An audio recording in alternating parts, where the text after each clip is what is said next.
పశ్చిమ గోదావరి జిల్లా భీమవరం కలెక్టరేట్లో కలెక్టర్ నాగరానికి జిల్లా ఆక్వా రైతు సంఘం నాయకులు వినతిపత్రం అందజేశారు.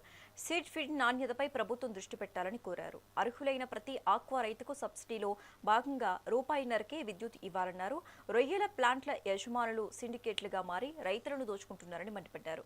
సిండికేట్ల బారి నుండి రైతులను కాపాడాలన్నారు. రొయ్య రైతుల సమస్యలపై ప్రభుత్వం స్పందించకపోతే మార్చి 1న కార్యాచరణ ప్రకటిస్తామని హెచ్చరించారు.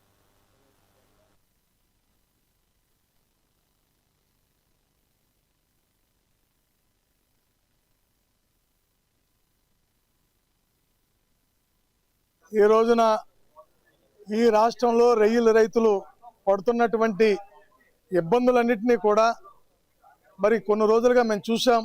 ఆ రోజు ట్రంప్ 50% సుంకం పెంచినప్పుడు ఆ భారాన్ని కూడా రైతుల మీద వేసి రొయ్యల రైతుల మీద నష్టాన్ని కలిగించినటువంటి ఎక్స్పోర్ట్స్ మీద, అలాగే ఫీడ్ తయారు చేస్తున్నటువంటి ఫ్యాక్టరీ యజమానుల మీద, అలాగే నాణ్యమైన షీడ్ ఉన్నటువంటి హ్యాచరీస్ యజమానుల మీద కూడా చర్యలు తీసుకోవాలనేటువంటి ఒక ఉద్దేశంతో ఈ రోజున మరి కలెక్టరేట్కి వచ్చి కలెక్టర్ గారు ఒక వినతి పత్రం ఇవ్వడం కూడా జరిగింది.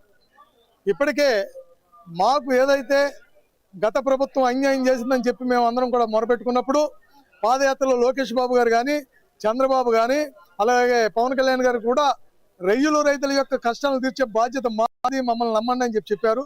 ఆ విధంగా వాళ్ళ నమ్మకాన్ని వాళ్ళని నమ్మి మరి ఎలక్షన్స్లో భారీగా ఈ రైతులందరూ కూడా ఓట్లు వేయడం జరిగింది. అయితే వచ్చిన తర్వాత కరెంట్ అనేది ₹1.50 కరెంట్ సబ్సిడీ ఎప్పటి ముందుగా ఇవ్వడం కొంతమందికి మాత్రమే లబ్ధి పొందింది. కానీ మరి ట్రంప్ 50% సుంకం పెంచినప్పుడు మా మీద పడింది. ఇప్పుడు సుంకం ఎత్తైనా సరే రేట్లు తగ్గించి మరి మేత రేట్లు పెంచి రొయ్యల రేట్లు తగ్గించి వీళ్ళు చేస్తున్నప్పటికీ ఈ రాష్ట్రంలో అప్సరా అనే దాన్ని ఏర్పాటు చేశారు.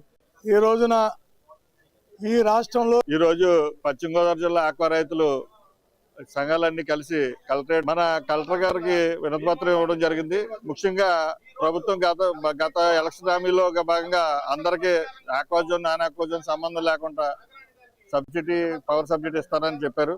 దాన్ని తక్షణమే అమలుపరచాలని ప్రధాన ఉద్దేశంగా మేము రావడం జరిగింది. తర్వాత ఫీడ్ రేట్లు, సీడ్ రేట్లు ఇవన్నీ కూడా మన సీడ్ క్వాలిటీ కూడా ఉండలేదు. ఫీడ్ రేట్లు కూడా కంట్రోల్ చేయాలని మేము ప్రధాన డిమాండ్. ఇది సిండికేట్ ఫీడ్ రేట్లు ఎక్స్పోర్టర్లో సిండికేట్ కింద నడుస్తుంది. ఆ సిండికేట్ వ్యవస్థని కంట్రోల్ చేసి రైతులకు న్యాయం చేయాలని కోరుతూ ఈ రోజు ఈ నిర్ణయం తీసుకోవడం జరిగింది. కానీ ఈ నెలాఖరులోపు దేనికి స్పందించకపోతే భవిష్యత్తులో కార్యాచరణ ప్రకటిస్తామని